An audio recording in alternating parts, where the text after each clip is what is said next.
by saying, assuming this doesn't work, assuming residency doesn't work, what do I want to do? Now, you don't have to go choose a career path that you don't want at all. That's not what I'm trying to advise here. I have always wanted infectious diseases. It has always been my passion. Very early in my career, I saw the opportunities that were there. I knew what I wanted to be. So ID for me was always the way to go, right? And so for me, it was more like just having a pathway that now suits all your life goals, everything in one basket. Now, some specialties are much more open to this than others. One is infectious diseases. You also have you also have nephrology, yes. Then you also have endocrinology. Then I think preventive care, and I think some elements of geriatrics, I stand to be corrected on that. Well, these are specialties that I understand that are much more open to fellowship from people who have had internal medicine residency training or some level of postgraduate training in other countries that are IMGs. Okay. Now, one major restriction to this pathway that we'll see is that these programs sometimes have to be ACGME accredited, which sometimes our programs don't measure up to. We'll talk about that shortly. So, first of all, right from your career, if you want to go into a pathway and you have an idea of coming to the US, so I'll give an example. Let's say I want to do internal medicine and I think I'm going to come to the US, or I know I'm going to come to the US, like in my own case. I don't have to necessarily go start doing cardiology in Nigeria. Depends on how you look at it, right? If I know I have good stats, I'm a new graduate, it's different. But for me, if I know, I could position myself well, okay, what if I want to come in through an alternate pathway? What experience do I have? What am I building at this particular point in time that can be able to sell for me? Again, it's an individual thing. For me, I wanted ID, so everything just fell into place for me. One. So you want to have that at the back of your mind, or even if it means research, if I say I want to switch to, let's say, endocrinology, what do I have to show as a background into endocrinology that will convince somebody that, yes, I'm not just coming into this particular specialty because I feel like I haven't been able to match and I'm looking for someone to pick me in the place, but I do have a strong background here. So that's very helpful. You want to research about subspecialties and know which ones are open to you. That can be very difficult, I have to be honest, because you don't have a single website where you're going to go to and have all this information displayed. And I'll show you what I did. So you want to learn about the program, how competitive is the program, for instance, are they open to IMGs or are they strictly for AMGs, and then do they recognize training outside of the US or are they stuck on training within the US for internal medicine, right? Then you want to know programs that identify with your career goals. Now, this is very important. Some of these programs are purely research-based programs. Some of them are clinical programs. Some have a blend of the two. So it depends on what your long-term career pathway is. You want to know if I want to be an ID fellow, do I want to be heavy on research or do I want to be heavy on clinical practice or do I want to have a blend of the two? I have always wanted a blend of the two. Now, what are the criteria that you must meet? First of all, you must have completed internal medicine residency or at least an ACGME equivalent. Now, for those that have had residency in the US, of course, they are going to be they're going to be top shots. Then Canada, Australia, then UK, they tend to have a higher advantage than some parts of Europe, right? But there are some of these programs that don't really here, at least for Nigeria, they are open to Nigerians, and Loyola University is one of them. And I'll show you some of the others that I wrote to that responded to me, and you will see. You will need to have a valid ECFMD certificate, and that can only be possible if you've done your USMLE steps, of course. Now, step three is almost always mandatory. Almost always mandatory, but it doesn't always follow. I don't have step three. I still haven't done step three. But you'll see what the emails were saying. In fact, I had so many offers that I became confused without step three. And some were even telling me that we will hold a spot for you and then tell us when you will do step three. Like it was that serious. And you will see the emails, right? Then you want to look at visa considerations as well. Okay, are they H1 sponsor? Are they H1B sponsoring or is it just strictly J1, of course? For me, it was going to be J1 because I didn't have step three at the time I was applying for this program. So these are things that you want to look at. One Loyola even told me that whatever it is, they don't even sponsor H1B, so it has to be J1. And then that even fit my plans the better. Now, what do you want to do to strengthen your CV to be eligible for this pathway? It doesn't just happen. In fact, what they will tell you is that you have to be an outstanding candidate. That's normally the phrase they use for you. That you have to be, because the GME will have to review your CV. They'll look at your work. They'll look at what you've done, your experience, and see that this particular candidate truly meets the criteria for being outstanding. Then they can now go ahead and give the approval. So if you are able to have US clinical experiences, please, I have never been to the US until I resumed for fellowship. So I didn't even do anything online. Now it is helpful, but I didn't have it. So it's not mandatory. It depends on how much work you are able to do back home to be able to build and develop and strengthen your CV. And for me, I had to get myself neck deep and hands deep into research to be able to build that CV, to be able to compensate to some extent for this lack of. I had never even done anything telerotation, not even a single one, right? But it's helpful. Now, the second thing is that you want to have research experience, and this is where it's very important. These researches don't have to be from the US. Most of the research I had were local. Then I had some few foreign partnerships. A few of them were big, where I was able to go there and then, volunteer, be willing to participate just to have my name in that research. I may not even be among the population, I mean, the publication or the authors, but it counts for my research experience. So this is where you want to leverage yourselves very, very helpfully. For those of you that are back home, especially, you want to look for quality research. I have had myself go to volunteer for research with Roche and some other big pharmaceuticals because I wanted to have a good CV. And it shows, and nobody can deny that you have been, like you've heard about the Embrave 125 skyscraper trial. That's one of the largest randomized controlled trials ever done in Africa, and it's a global study. And I happen to be part of it. I wasn't even looking for money. I just wanted to be in a research like that. I had to lobby, have mentors, who have been working with for years anyway. So you want to strengthen your research experience, and that gives you a good foothold and makes your CV a lot more robust, right? Then letters of recommendation. I didn't have any single letter of recommendation from the US. Again, if you're not able to have it, don't think that that's going to be the end of you. No. But I had very strong letters of recommendation from Nigeria. In fact, if you read them, you will know that this person who wrote these things know this particular individual. They were very clear and they were sincere and they were genuine. And they were able to highlight my strengths, my competencies and things they loved about me. They were very personalized LORs. And that is why I want to encourage you, please, if you're working with people back home, try to have a good reputation. It pays. Try to, be known as somebody who does your work or who does their job and who can be relied upon and called upon. And those things sold for me when the time mattered. In fact, my head of department back then, I remember he sat for over an hour trying to upload my LOR at some point. And he wasn't bitter about it because we had a very good relationship. So you want to have good relationship with your trainers. I understand some can be overbearing. You don't have to go be a man pleaser or anything. No, that's not what I'm talking about. But just make sure that for those who you need to have or be in good standing with, you try as much as possible to do that by doing the right thing, right? Then conferences. Now, this is also very important. They don't have to be foreign. You don't have to travel to the US necessarily, no. But supposing there is a big conference happening in Nigeria where people are coming from overseas, like stuff like that, there are a few of them that do happen annually. If you can, please go there. And if you can, please present. Look, I went for a conference of gastroenterologists in Nigeria, and there were people who came from overseas. I'm not in gastro, but I had a good working relationship with the gastro unit. I went to that conference and I presented a topic there that was ID related, just to have it on my CV and to build my reputation. It was a big conference. And I had to go there just to make sure, do things. I had got involved. I worked for them, did things. It was very, very obvious. I was noticed and I came and presented, and that's on my CV. You can't take it away because the video evidence are there. So you want to do those things. They may look small to you, but eventually when you start putting them together, the weight means a lot. Now, of course, this slide we're going to be light on this slide because this is a conventional thing you do. You want to register with errors and all those things. I didn't do any of this. Now, what I would advise to do is this for this particular slide, right? You want to have a personal statement that is tailored to the specialty that you're going to apply for. If you read my ID personal statement, you will know that this particular fellow is an ID guy. In fact, that's what University of Arkansas told me that when we read your CV, your profile, we knew that you are just an ID guy. It was very, very clear, very, very glaring. There was nothing about internal medicine there necessarily.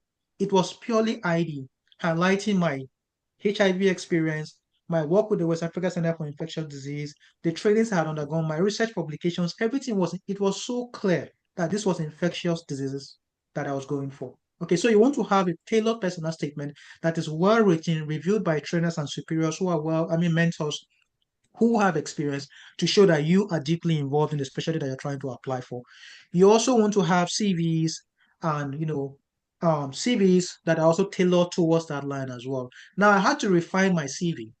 Now this was important because I downloaded my era CV for residency, which was not even flying anyway. Then I restructured it to be for ID. And when I sent that CV, it was buzzing. So you want to have a CV that highlights. So don't send a generic CV when you want to make this kind of application. You have to trim it down. If you're talking about endo, highlight the endocrine parts of your CV. Bring in things that show that you are an endocrinologist and as a whole. That's all you want to bring out on your CV, on your personal statement. That's what you want to do. Now, you have to apply strategically and broadly. I sent I sent applications to 120 programs, right? I think about that number. The good thing for me was that it was free, and I'll tell you why it was free. So I didn't have to pay a dime. So I just all I had to do was to suffer and send applications, which I did in one day. And I'll show you through my email and you see what I went through. So the summary here is if you are for those of you who are applying for residency now, this is going to be the takeaway here and you have finished general medicine training in Nigeria, for instance, I will advise you to apply for your normal residency. Normal residency the way you're applying now during the era cycle. Then keep your ears open. So during this particular period, you're preparing for interviews in case they come. For those of you that already have them, and then for those of you that don't have them but have had postgraduate training, at least you finished general medicine or things like that, you want to start drafting a personal statement towards a fellowship pathway that you think suits you.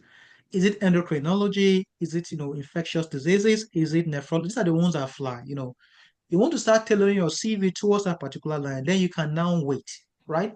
The moment you hear that they have done the fellowship match and you have unfilled slots, you look for that list and then you go there and begin to send in your applications. That way, you don't have to pay any single kobo because the way it works is that you will have to send applications directly to the PDs. They will review those applications, and if they like you, they will contact you. That's the takeaway here. So for those of you, that's what you want to be doing at this point. Prepare for your interview, but have a backup plan, particularly if you're in this specialties already. Maybe you're doing maybe nephrology, you're doing endocrinology already.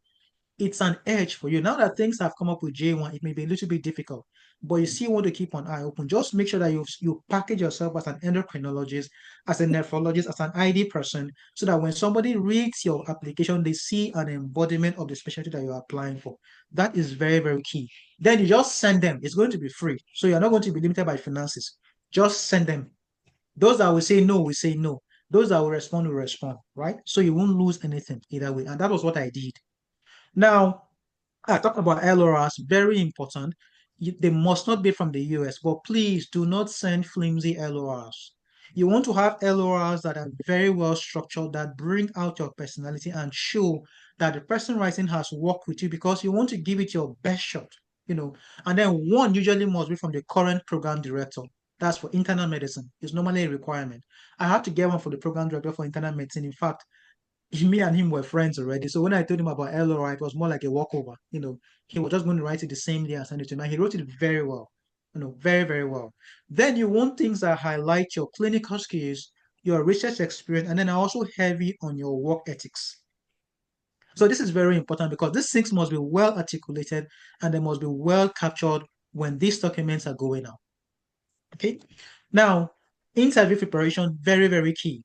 Now, you want to practice common interview questions for fellowship. Then, now there's something you must note here at this point.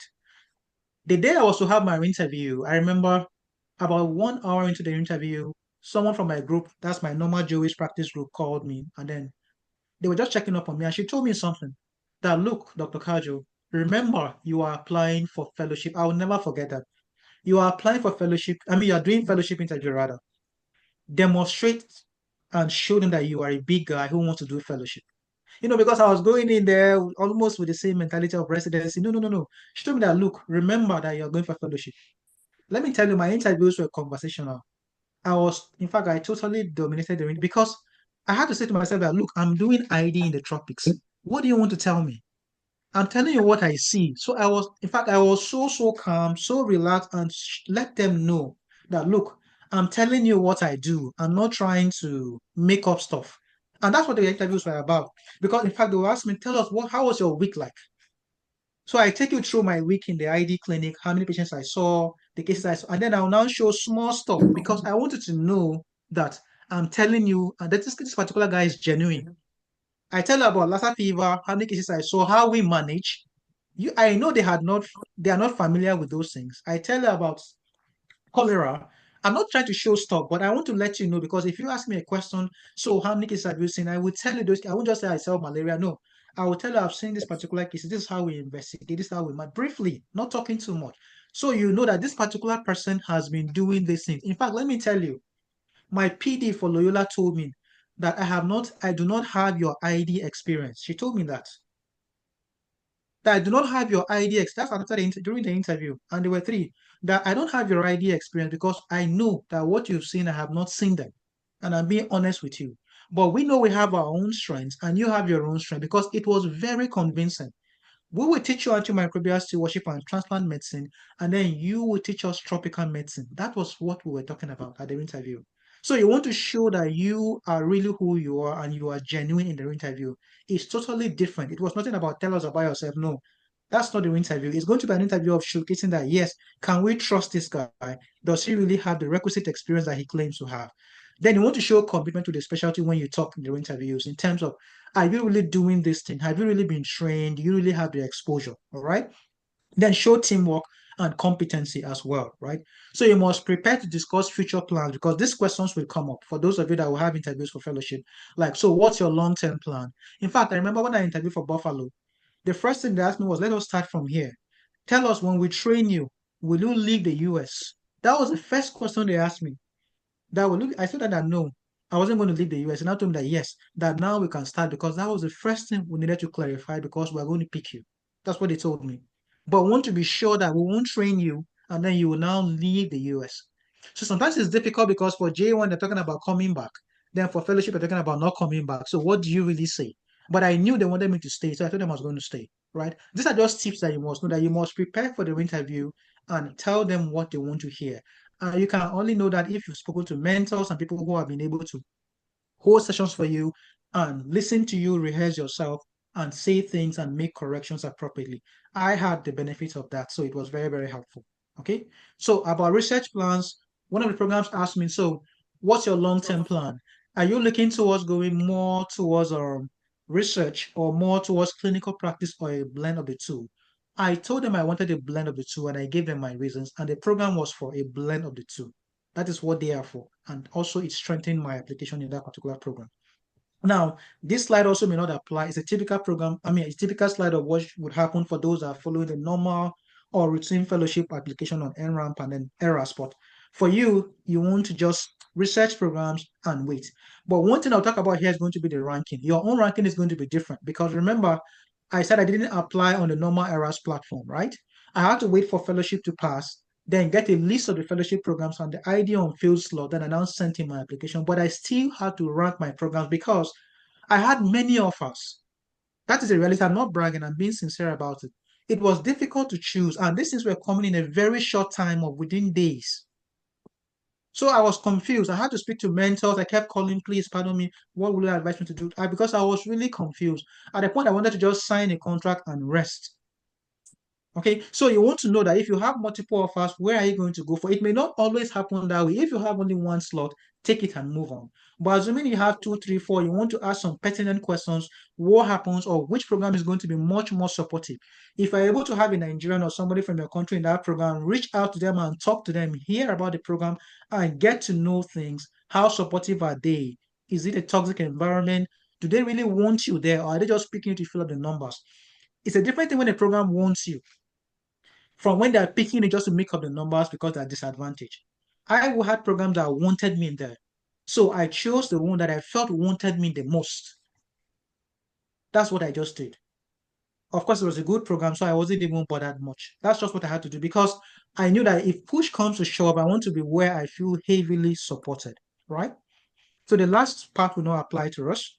Now we're almost done anyway. Now, when you match, it doesn't end there. Let me tell you, I signed my contract on the 14th of January this year. I'm still on boarding till today. So you can see how, so if you've matched, the onboarding process takes a very long time, especially if it's fellowship, because you have a lot more things to do compared to somebody who's just coming for residency. And so I'm still onboarding, I'm onboarding at the VA, and you can't start until you've come into the US. I just came to the US on the 4th of August. So I had to just start some VA things just last week for Social Security, then some other stuff. So it can be very, very tasking.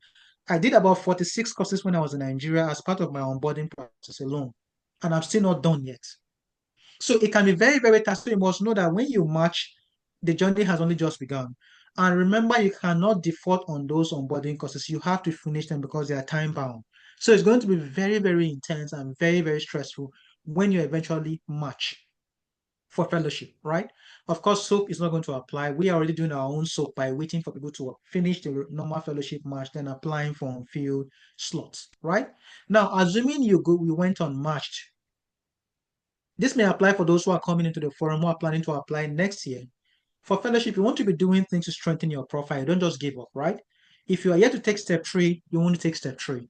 If you're yet to do research, you can begin getting yourself involved in research. And I mean, especially if you have opportunity to do good research, you want to do it because next year you may see apply. Some programs told me that, look, we want you, but we're already full. Just apply next cycle. So assuming I wasn't matched, I'll be building my profile, working towards taking step three, and then going back to reapply again. So you don't just stop there because things didn't work out for you. You want to see what you can do to strengthen your profile. Now, this should be the last slide, or no, second to last slide. Now, what are the practical limitations that we have as IMGs? Number one is step three. It's a big limitation. I have never been to the US before. I don't have step three up to now. Some programs wrote back to me and told me that, look, our GMA criteria stipulates that you must have step three. Just tell us the day you will have step three, and we'll give you a letter and put it on hold until you write it.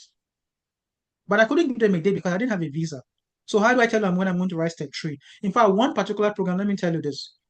They fought so hard to get me over that when I decided not to sign for them because of step three, they now asked me that why didn't I sign for them? I should tell them. I gave them an email. And the PD told me that, look, the email you sent to me, I forwarded that particular email to GME to show them that we lost out on a good candidate. And they had to fix these things against another time.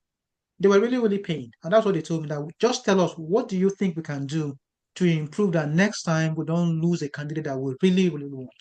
And to be honest, I loved that program because they seem to have been much more passionate in a way. But when I now screened them out because I didn't have step three, I now picked the best program that I felt, was next, more passionate about getting me. So step three is normally a limitation, but not every program requires step three. You know, that's the truth. So you want to look out for, but you can just apply to all of them. Those are on field. Those that require step three will tell you. Those that don't require will also tell you. So then a second thing is lack of US clinical experience. No one even asked me for this. In fact, when they bring it up, they tell me, don't even worry about that particular issue. That we don't care. They were telling me they don't even care about that. So it's not mandatory. If you have it, it's a plus. If you don't have it, don't feel like it's a limitation for you in any way, right? Then visa restrictions, yes, everybody knows about this, and I experienced this. In fact, when I marched, I had a fresh J1 denial.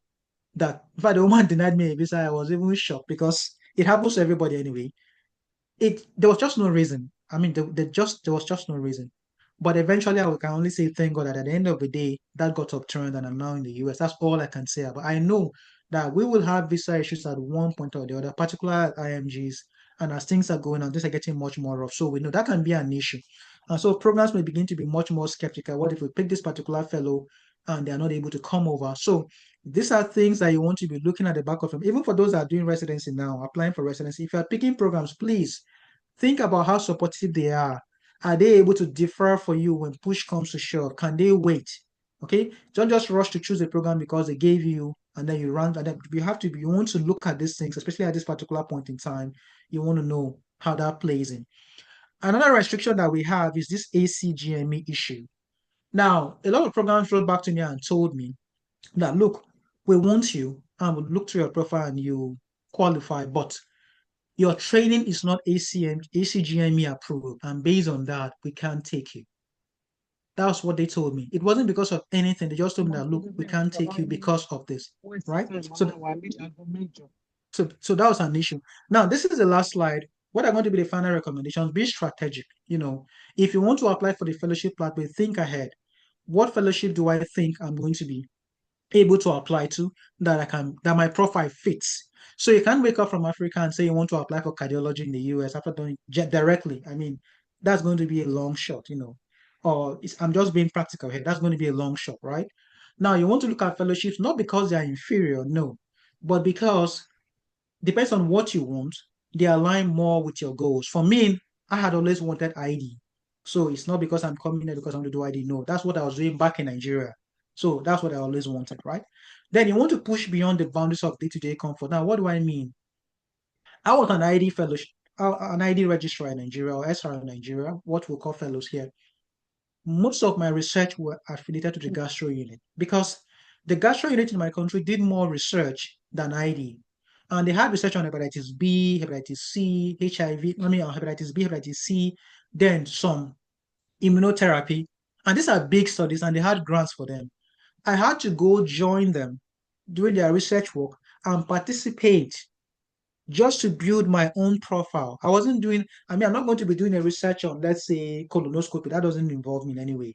But if I see anything infectious related, Hep B, Hep C, anything infectious related, I'm going to try to be there or immune related in any way. Even if I do immunotherapy for somebody that maybe has Crohn's or whatever, I want to be there because eventually that will be a plus for me as a 90% immunology wise. So this is what you have to be strategic about and push yourself beyond your boundaries. If you see that there's something happening that can benefit you, please go there. Don't try to break people's boundaries in any way. No, but politely go there, ask questions, and desire to participate on things that will build your profile. Then mentors. You can't overemphasize this. Without being on this group or having some people around me, I wouldn't have known or had clarity about the fellowship pathway the way I had that eventually God used that to bring me to the US. That's very important. Personally, for me, this is the last slide. It's going to be my faith. So I don't know. But I never talk about things without talking about my faith because it has been the foundation on which everything has been built. Trusting God, being prayerful, and depending upon Him has been very, very helpful in my journey all the way to this point. Now, I'm going to go to show you into my emails briefly so you can see what I was talking about. I don't know if you can still see my screen. Can you? Can you see my inbox? Yes. Yes. See my now, you will see how I suffered, right? Just watch this a little. Now, up until December, I didn't have a single interview. So I'm scrolling to show you how I started. I sent applications on the 12th, on December. You can see 16, No, 16, we are 16. Can you see saying this? your slide, not your inbox. Oh, let me go back and reshare. I think maybe it's the way I share the screen, right? Because it's very important to see this. So let me go back and share the full screen. Let me see where's, yeah. So I'm choosing my email now so you can see my inbox. Now you can see my inbox now, right? Now, if you look at Yes. the dates right here, you will see this was in December. I didn't have a single interview up until this point when I applied for residency. People had even tried to help, but I have to be honest with you. I don't hide my weaknesses. My step two score wasn't very great, and I knew that was a factor, right? An old IMG went for step two, not just had a funny day, and then it wasn't very great. Now, I applied for fellowship in December. I can see most of them were sent 16th. I chose this particular emails because they were the ones that sent me feedback. So you can see the arrows. If I begin opening these emails, you will see different kinds of feedbacks were given. Some will tell me, let me just open a few. Why is it not open? Sorry. Okay, sorry. Yeah. Now, this is one for instance. It says, thank you for your interest in the University of Toledo Fellowship Program. We are honored that you are considering us for your professional development. In order to be eligible for admission into our fellowship program, candidates must meet, you can see, the ECGME criteria was what ruled me out. Otherwise, they were really, really willing to have me over. This is what you're going to be seeing. You either will see step three, or somebody will tell us, you can see this one, thank you. This one says our program is full. These are just examples. So they were giving feedback because the profile was really, really set to the point that most of them gave feedback. And then some will tell me ACMG, some will tell me ACGME, some will tell me, okay, step three, some will tell me just let me give you some of those that were actually some will tell me, okay, just send your CV over or just give us your profile. Just when can we meet? Now it was so peculiar that the PDs will be like, okay, let's have a one-on-one. You can see all these things were feedbacks. You can see there was so much, and this was in a short period of time. I have to be honest with you, I was really, really tired. Going through emails, replying. They'll tell me, okay, we want you. When can we have a meeting with you? So it's to let you know that you don't get discouraged. For those of you that are old IMGs, have done some training back in Nigeria, and have relatively great stars, good research experience, you really want to consider this particular pathway because it may just be your own breakthrough as it was for me. I only did 3 interviews and I canceled the rest because I was tired. Everything was happening in a short period of time, like within days. So I sent an email to Loyola. They replied within 30 minutes, fixed an interview for me the very next morning, then matched me. In fact, I sent documents to Loyola on Monday. I interviewed only my letter of interest that I had sent to them. Then we had an interview the next day. Then they now told me on Monday, okay, now send us your documents. Let us start processing your application for the GME. That's the fact. That's what happened. They didn't even ask me for anything in terms of documents or whatever. Some programs were like, okay, let's have a one-on-one meeting with you. And they actually did.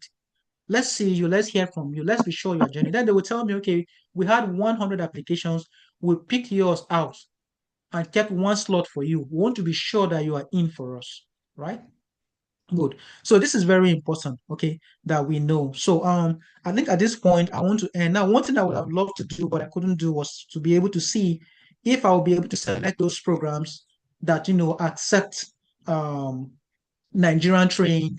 Those that have had some level of training from Nigeria, but it's going to be difficult. It means I have to sit down and go through this email one at a time. But the notice was short. But what I would say is this: once the match process is finished for fellowship, get that list and just take a wide shot. A wide shot. You never know what may come back. That's all I can say for that. Right? So I think that's it. Then just 2 minutes to talk about J1, my J1 experience.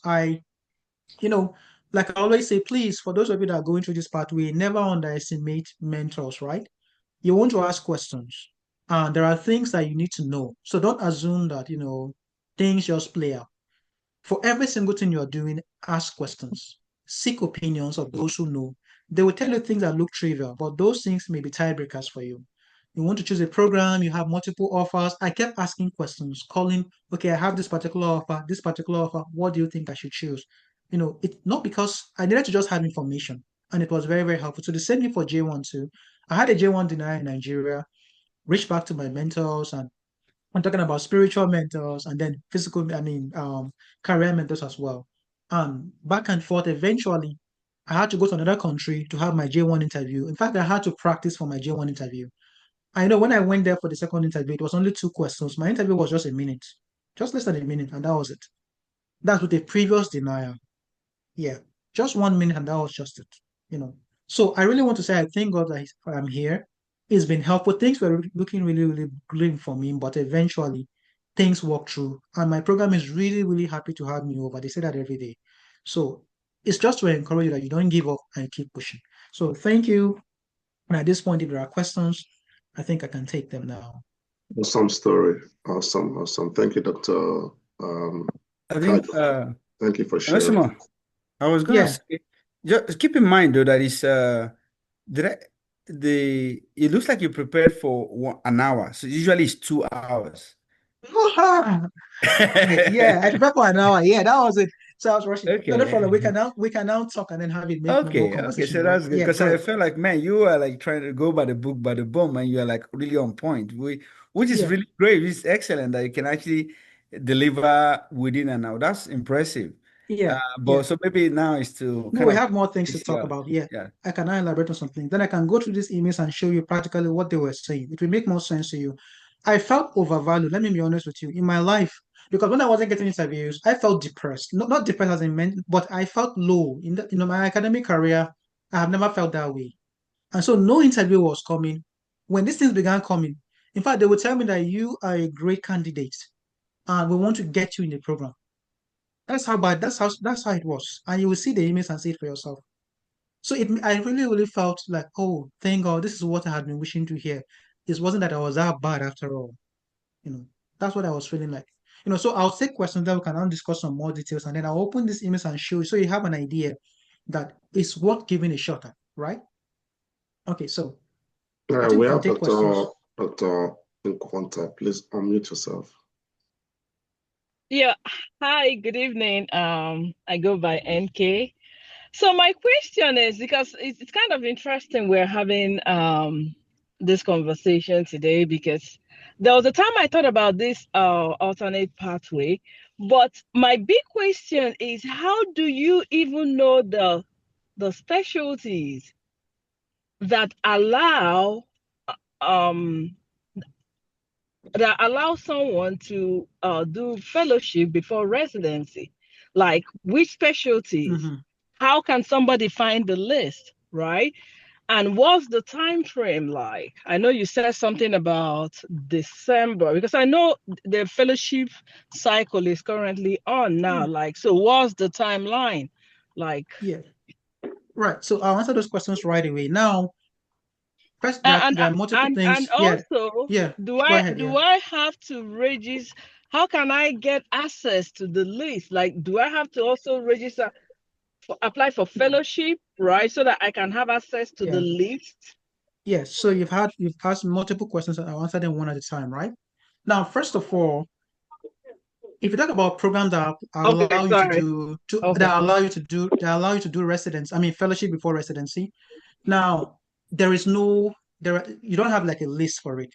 You want to look at specialties that are soft. That is the main thing I'm talking about here. Now, if you feel, and that's why I mentioned some of them at the beginning. If you can't be from Nigeria, you've done internal medicine, then you want to come do fellowship cardiology in America straight. That's a very competitive specialty. It's not likely going to work. Nobody will even look at your application if, I mean, pardon me for saying that, right? Now, but if you have some specialties that, are usually on field, and that is what you have always wanted. Like I wanted ID. Everywhere I go in the world, I'll do infectious diseases. That's the fact, right? I have my reasons, I have my goals. Now, ID goes on field. That's a fact. Nephrology goes on field. That's a fact. Endocrinology goes on field. That's a fact. Geriatrics goes on. These are facts. Okay. Now, things like gastro, not very likely. We know that, right? Now, so that is number one. That is how you are able to filter through those specialties. If you go to a research, I think we had a list some time ago of specialties that normally go on field, you will find them. Now, some specialties go on field, like emergency medicine, but you wouldn't be able to come in like that. Okay?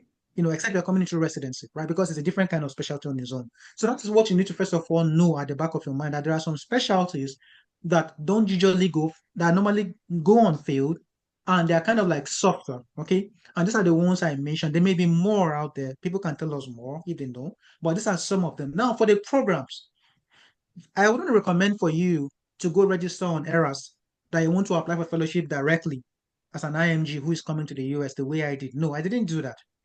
I applied for No, my residency the way, yeah, I'm already in the US and no, no, I no, work yeah, in mental. yeah. Yeah, No, it doesn't matter. If you have not done a background internal medicine program, okay, then you also yeah. may not be able to do that.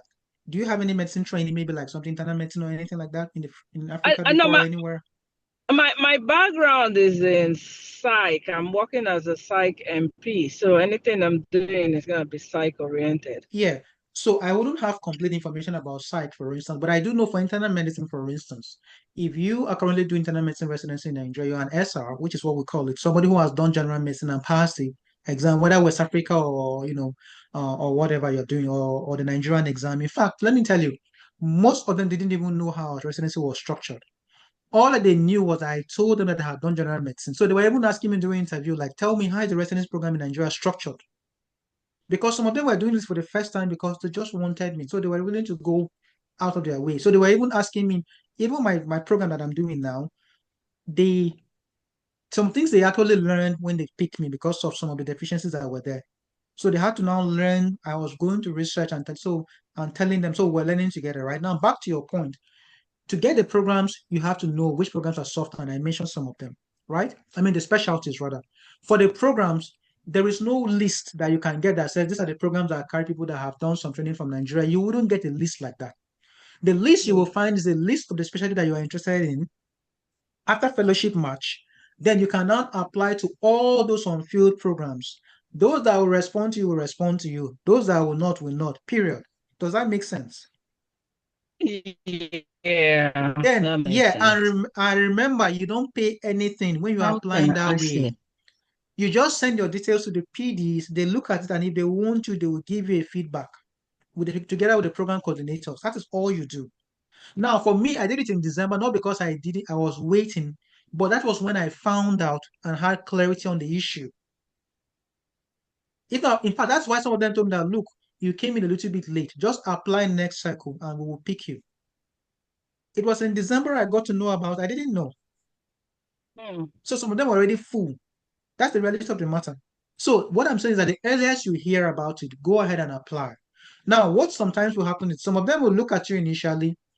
They will tell you, okay, we're very, very strict on this. But as time goes on, and then they don't get filled, they'll reach out back to you again. Up until 16th of April this year, a very good program still reached out to me. They wanted me Wow. from the very beginning. Yes, they wanted me from and I'll show you. They wanted me from the very beginning, but they told me that, look, so the woman told me that I'll get back to you in a few days. So apparently I didn't have step 3.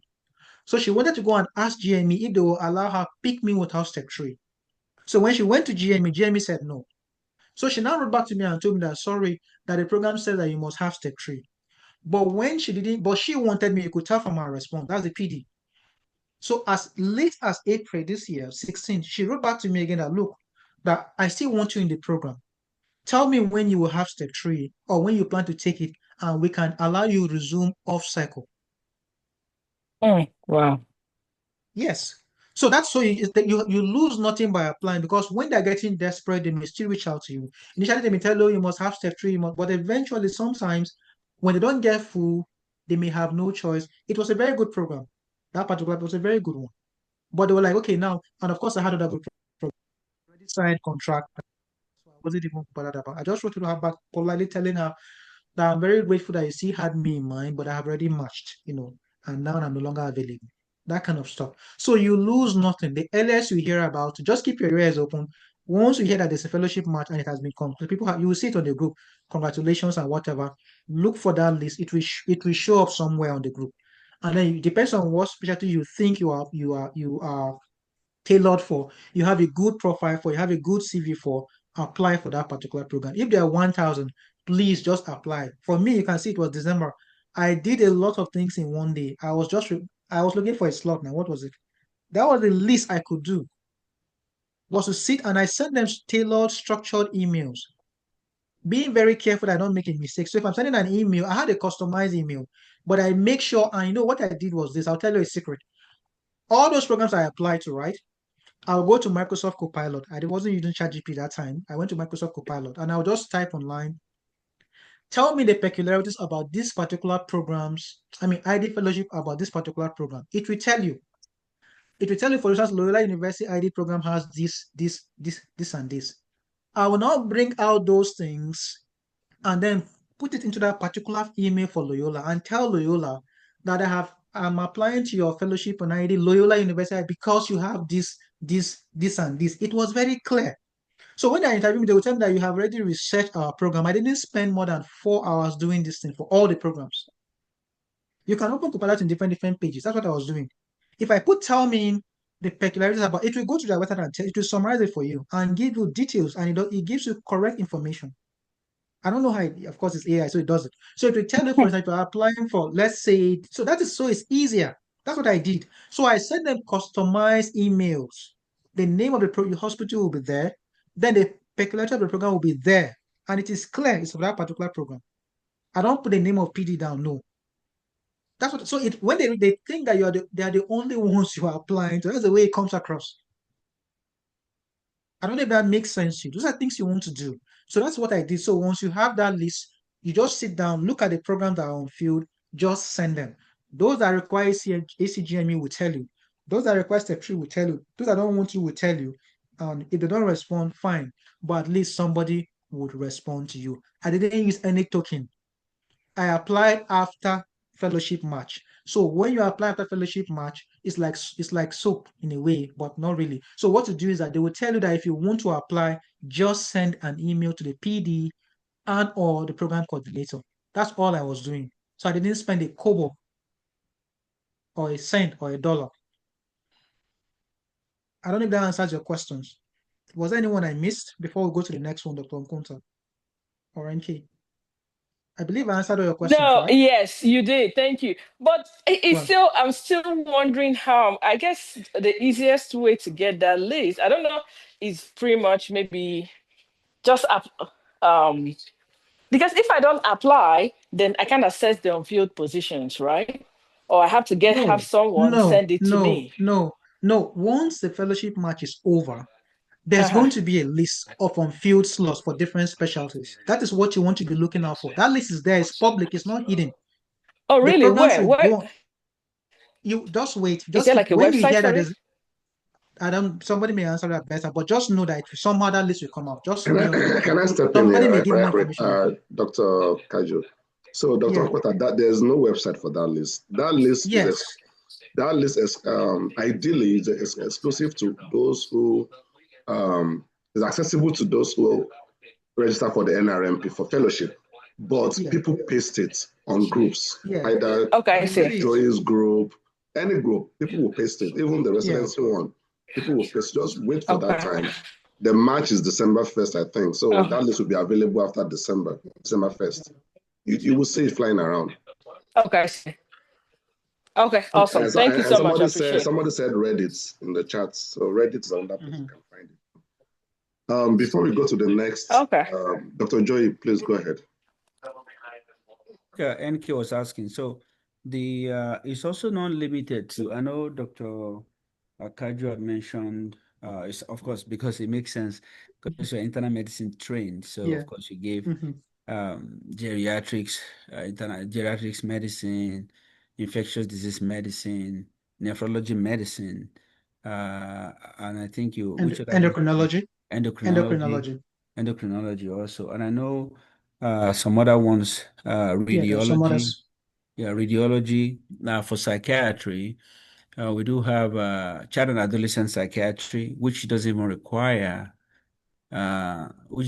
require you to have done uh residency anywhere else. So like those ones you talked about, you must have finished, right? You must have finished. Yeah. As a matter of fact, you must have passed part two. Is it part one or part two? No, part one. Part Part one. one, okay. So you must have passed part one, but like in this child and adolescent, now some people may argue it's not ACGMA accredited, but it's a backdoor way to coming in. So Yeah. then there are a few programs that do that, right? So that's for child and adolescent. Now there's addiction psychiatry and then geriatric psychiatry, but those ones are very similar to what the internal medicine, which means you must have passed part one also in your home country.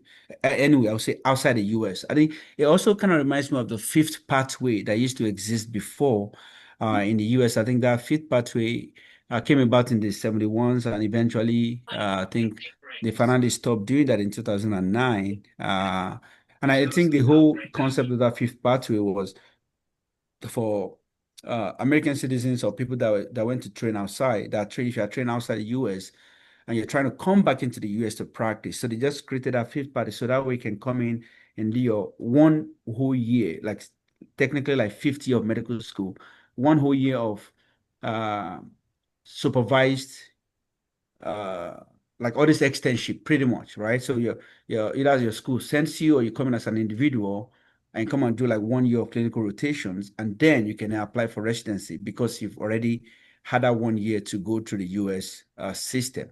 But of course, 2009 they stopped it, and then people would then use that pathway once they finish that training to get eligibility for step three. But of course, they closed that one too during COVID. So those things existed. And I know people from Iran and Middle East took a big advantage of Mhm. radiology, and then radiology. What's the other one where you do this other? Uh, I'm blanking out. Where you do like nuclear medicine. Okay. Yes, nuclear medicine. Mhm. So they also, nuclear medicine also had a pathway also where you could just come in, you already do your part one in your country, and you're coming in here to the US to try to transition. And then more recently also, like somebody I did was putting in like OBGYN also, they have pathway. And some people, as a matter of fact, I think the state of Maine, if you are Royal College, like in the UK trained, you finish meaning more like you're like a consultant in the UK, coming into practice here. I think the state of Maine, and there's one other state where they actually have a pathway. People can just, if you just send them, just send the accrediting body, the medical board, your credentials and stuff like that. They are giving them more like you don't even have to, go for residence. You can literally come in and start practicing. And I have a colleague that did all the training in Canada, then I did addiction medicine to come in through the back door also, and then practicing here. Sometimes it may look like and then there's some professors also, people like, say, for instance, you're like in academia, your home country or any other country, and you're trying to come into the US, they go, even without writing USMLE, they can get you in as a limited physician, but the only problem is you can only work in that institution. If for you to leave the institution, you have to go back afresh to go doing those exams. Yeah, so there's a few of those things that, and then I think one person also here did much into radiology, in the last year. Of course, I mean, people do that all the time, right? But she just marched, and I think I'm probably gonna bring her in to talk to us a little bit more. We finished radiology back home, I believe, Nigeria, and then now, like, boom, straight into 6th year. More like the fellowship year instead of going through second year. And of course, there were two people here that went, they did the radiology thing, but they had to come out fresh to doing that. So of course, like you were saying, it kind of depends on the information that you have at your disposal whenever you're applying. But by and large, I think all of them still require that you do step 1 to 3, or you must get it done before you finish at the least. Yeah. And I think one of the questions that you also answered was you could wait until after the fellowship, which most of the time is end of December or January, right? But there's some places where even if you go knocking now, send them an email if you know specific. Like I know Memphis has that nephrology program. There's another one in Boston that Howard was talking about, where this uh, person also just applied during the normal season right now, where people are interviewing, apply and say, hey, I'm super interested in this. And then they give them an opportunity as long as you meet the criteria, at least that threshold criteria that Anisimas was talking about. Yeah, so there are a lot of opportunities out there for sure. But I think by and large, they will require you to write those USMLE exams. So it's not like you can come from backdoor without writing any of those tests. Thank you. Thank you so much, just, Dr. Joey. Yeah, let me just say a little thing more about what Dr. Joey said. In fact, I didn't even know about this. Now, besides the fellowships, right? There are some soft fellowships that do exist, okay? And those things exist. I didn't know until I applied for this fellowship. I got two offers. One was from University of Texas. I didn't initially apply to that program. It was a program I applied to for the fellowship that was full. Then I think the PD forwarded my details to his friend who was a PD in University of Texas. That I had a candidate he liked. And I'm looking for the email. I'll still find that email before this program and I'll show you. And he told me that, okay, he should look at my details. So he looked at it and then he now wrote back to me that he got my details from somebody else. And that they were offering me a 1-year transplant ID program.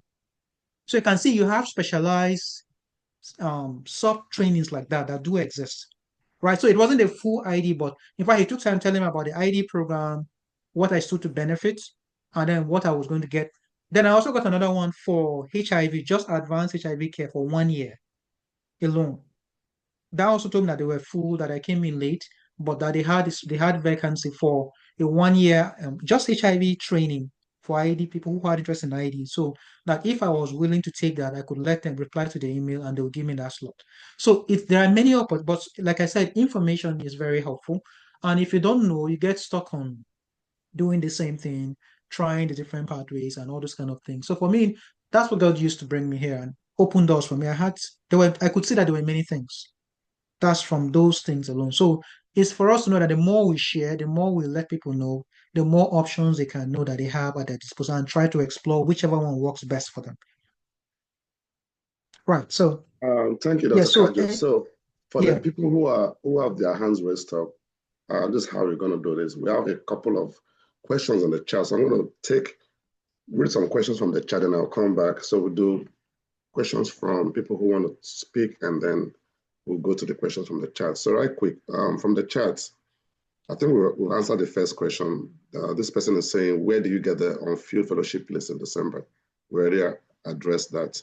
And then the next one says, thank you, Dr. Kajo. Please, do you have to purchase a fellowship token before applying? No, I did not. Once the list is out, right, you get that list, you will see the emails and contact with the PDs and sometimes program coordinators. You will go you will go and email them directly. It's like kind of like a soap kind of a thing. Really, I don't know, maybe you're purchasing token for soap. I've never done soap, so I don't know, but I think so. I don't know. But this one, there's no token. You don't apply on errors. You just you send direct emails to the PD. That is why it's financially feasible because you're not paying a single cent or dollar. So all you're going to be doing is to be sending emails. You can look at my screen if you can see it. I can see emails right here. I don't know if it's still showing. You can see this emails were sent in a short. Look at this, the 16. I was just sending emails. That's what I was doing. So that's the work that you will do that day. You'll be sending emails. So you will send emails, and I can open one. Let me just open one and read for you. Now, great. This is one of transplant ID, right? That they sent to me. I think so. Because I was drafting the response, but I don't think I finished this response. So now this is a customized email I sent. I want to see if I can find it. Okay, this was the one. Thank you. If you can see my screen before I forget this email, this was the one that was sent to me from University of Texas. I didn't apply to this program. He said, Dr. Kajo, Dr. Ben Barnett forwarded me your contact information. I was reaching out to you to see if you would be interested in applying. So he was telling me to apply because I didn't apply to them for a transplant ID fellowship at the University of Texas, Houston, starting on July 1st, 2025. This is a quick summary of our fellowship. So he took time to learn about transplant ID. You can see the image I see in my screen, so you can know that it wasn't a scam. He was telling about what our benefit and everything, and told me that if I'm interested, we can have an interview the next morning. But my offer came in the evening. So I told him that no, I was sorry that I was not going to be able to do that because I already got that. So you can see what he told me. So these things are there. So it's just one. I will look through them and show you. But you don't have to pay anything. I never paid anything to anybody. This was an offer that came later from university. This was from Buffalo. In fact, I feared this email because I knew it was going to come. The thing is that I suffered because I had a lot of things. I was being processed by many programs at the same time. This was in December. And then there were so many holidays. And so they were all waiting for the holidays to be over. Then they can now start working. So by the 1st of January, all hell broke loose. So everybody was now trying to, okay, send us this, send us this, send us this. So I was just waiting for the first person that I will sign for so that I can rest. So by the time I signed for one, then I was now under pressure because I knew that more offers will come. It was a very difficult email, this particular email from Buffalo, because they have been telling me, don't worry, we will get you, just wait. So when I now signed for Loyola, then Buffalo now came. So imagine I was now in a spot where I have to be writing and telling programs that sorry, I've already, and they were sending offer letters. So I'm a very sensitive person. I don't treat people anyhow. So it was really difficult. I had to speak to my mentors. Okay, what do I do? They'll say, no, just tell them. It was hard because we had connected beyond just sending applications. Like they will write you write them back. At that point, I was looking for a slot because initially I had to speak to people and say, look, I don't like playing people. What do you recommend I do? They'll be like, no, you can't tell. What if it goes, if you say no, you are pulling out, and then somebody now goes and tell, and it actually happened. Like University of Arkansas were the ones that went really, really hard. I thought I was going to go to that program because I liked the program. But eventually GME said no, that he must have step three. They tried everything to persuade him. GME said no. So they now said, okay, give him a letter to hold him down and let him come and write step three. But you don't have anything in hand. And who takes that kind of an offer? So I had to allow everybody play along and then sign for the person that first signs contract. That's what I did. And the moment Loyola came, I signed for Loyola. And now I was under pressure to now start telling them, look, I have already signed. Buffalo was one of those that I had to break their hearts. They've really found it very difficult. Then Arkansas, then some other ones. I had to even cancel some other interviews because I didn't want to now be in that state where I was just doing interviews for nothing. So these things are there and there are smaller pathways. And if I go through my emails, you will see many of them. They were all over the place. So I got to know that there were much more things available than just, putting your head in residency. Yes, you can give it a shot. It may work, it may not work, but it happens. Yeah, I have. And yeah, yeah. So any other questions before? Yes, I can see some Dr. hands up still. Kimonia, unmute yourself, please. All right, thank you so much. So thank you so much for the very insightful presentation, and it's been really eye-opening. I have a couple of questions, so I'll just go one by one. The first is that I would like to I was intrigued about the experience you had and the ones you shared about your volunteering with research with clinical trials. So can you please provide more information about the kinds of clinical trials or other research projects that you volunteered with? And for someone who is interested in that kind of volunteering in terms of the preparatory phase, can you please share about how you what you'd advise about how someone could approach such clinical trials or research projects both nationally and internationally, please? Right. That's a very good question. You see, let me tell you, if you want to do any research that counts, right, funding is key. And I bet you and I don't have the funds to do a research of that magnitude. And this is where mentors come into place. Back from home, right Okay. from when I was in Nigeria, I knew that I had ambitions, right? So what I did was I had very senior professors who were approachable, not the normal, understand what I mean kind of people, who had Okay. gained recognition. And my gastro professor is well known. In fact, she's currently now in the US. I think she just got her green card not long ago, so she moved over. Now she has done a lot of research. She's well known. The grants that come to our hospital because of her, and it was easy because she desperately wanted me to do gastroenterology. In fact, she had spoken to me about it one-on-one many times. And it was difficult because I had to tell her the truth that, look, I would have done gastro for you, but I can't be a gastroenterologist because I have my own ambitions. And we had to have that difficult conversation. She got over it, but still allowed me to parley with them. Now, you will need mentors who have been able to grow, and you will have to make sacrifices. What that means is that I should be willing to, assuming Joey is a big name in psychiatry, and I have intentions for psychiatry, right? I can go tell to Joe, look, Chief, I know you are a big name in psychiatry, a household name, for instance. I want to have publications in psychiatry or research experience in psychiatry. How can I do this? Any work he's doing, he's the one to bring in the big box. All I have to do is what role are you going to assign to me, and I do it diligently. That's all. Eventually, that's what I did. Some of the researches I did, there's no way somebody from Roche will know me from Nigeria and make me participate in the sky. It doesn't work that way. Who are you in the first place? It has to be through somebody who is holding your hands and bringing you on board. That's what happened. And let me tell you, yeah, and let me let you know, I did that research for Roche. That's for the clinical trial for the IMG 125 trial. Yes, somebody.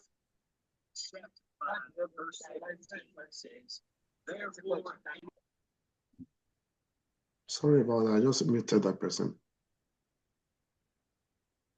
Go ahead, Dr. Kajo.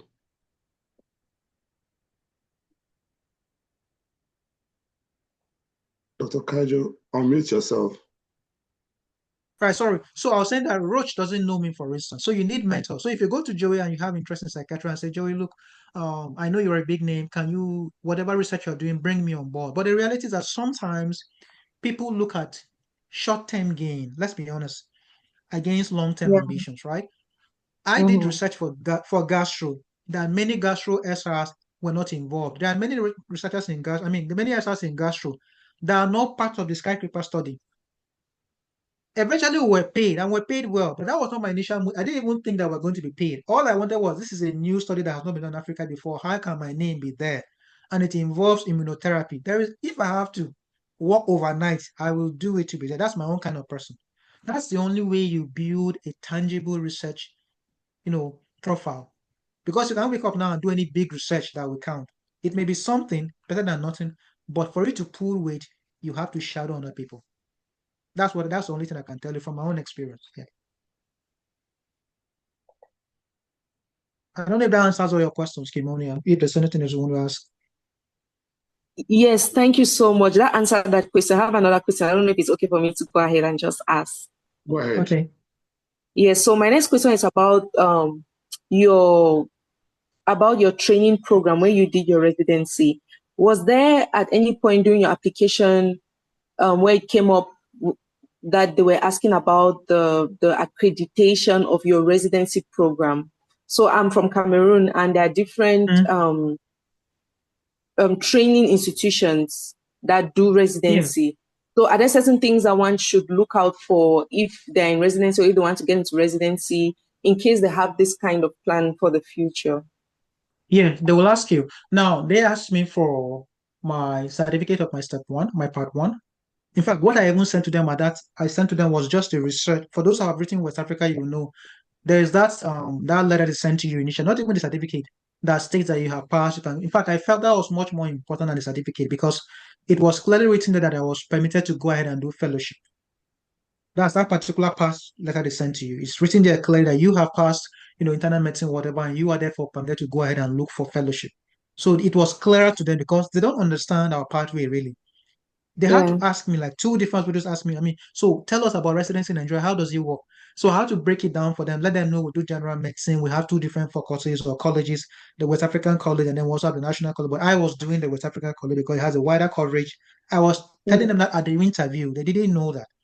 But they will ask for a document that verifies, and of course they'll do some background checks eventually. That's what they do. Okay. Okay. Yeah. Yeah. All right. Thank you. Thank you so much for Yeah. all your responses. It's very Uh, clear. Before I come to Dr. Ebube, I want to read another question here. This person says, I have a friend who is a consultant OB/GYN in Nigeria. Can they follow this pathway?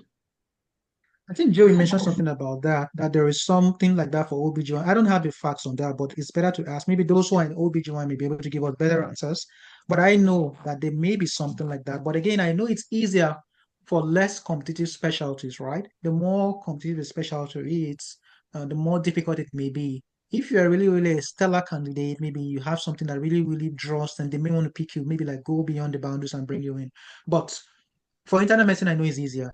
Joy said psychiatry is also there, but I wouldn't have much info about, but I believe they should. But somebody who is there may be able to tell us if they have more information. That's why we're doing this, right? So we can know more about what options are available. I don't have specific information about OBGYN, but I believe if there is, that person can tell that pathway as well.